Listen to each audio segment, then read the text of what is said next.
Au cours de ces assises, placées sous la houlette du ministre des Hydrocarbures, les acteurs de l'industrie pétrolière en République du Congo ont de façon concertée d'une part passé en revue et analysé les dynamiques des marchés pétroliers internationaux et d'autre part les comportements des différents types de bruits congolais sur leurs marchés respectifs en vue de déterminer les prix fiscaux au deuxième trimestre 2025.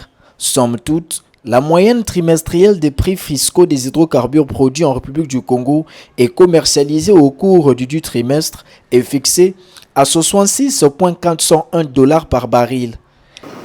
La réunion des prix s'est articulée autour des thématiques ci-après.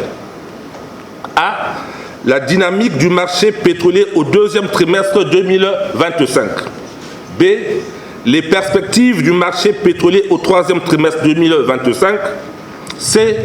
Le comportement des bruts congolais sur le marché pétrolier au cours du deuxième trimestre 2025. D. Enfin, la fixation des prix des bruts congolais commercialisés au cours du deuxième trimestre 2025. La moyenne trimestrielle des prix fiscaux des hydrocarbures produits en République du Congo et commercialisés au cours du deuxième trimestre 2025 est fixée à 66,401 $ au baril, avec un différentiel trimestriel moyen de moins 0,668 $ au baril.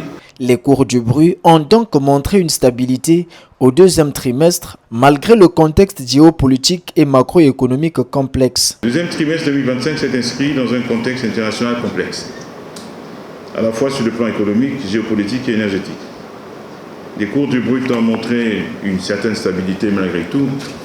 Après les tensions du premier trimestre, le Brent s'est maintenu entre 68 et 72 $ le baril, traduisant l'équilibre fragile entre une demande mondiale en reprise et une offre progressivement ajustée. La production américaine, qui s'est établie à 13,46 millions de barils par jour selon les estimations de l'OPEP, s'est légèrement contractée par rapport aux projections précédentes, traduisant une discipline de production accrue chez les producteurs de ce pays.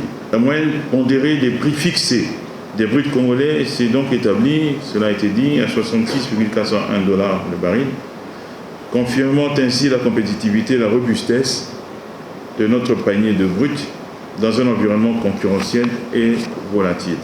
Ces réunions ne se résument pas seulement sur la fixation des prix, mais sont aussi un cadre idéal pour aboutir à une industrie plus solide, transparente et souveraine, a signifié Bruno Jean-Richard Itoa avant de sanctionner les travaux. Nous ne fixons pas simplement des prix, nous affirmons une orientation, un cap, une cohérence politique. Nous construisons ensemble une industrie plus solide, plus transparente et plus souveraine. C'est pourquoi je voulais saluer la qualité exceptionnelle des échanges qui rythment vos sessions de travail. Votre expertise, votre sens d'analyse, votre esprit de dialogue contribuent à la réussite de ces travaux. Vous avez choisi de renforcer progressivement votre intelligence collective, notre capacité à comprendre et anticiper les mutations profondes en cours dans notre secteur, et je vous en félicite. Rappelons que ces assises ont été organisées par la société Amat Global Research. La prochaine réunion, comptant pour le troisième trimestre, sera organisée en octobre prochain par la société chinoise Wingwai.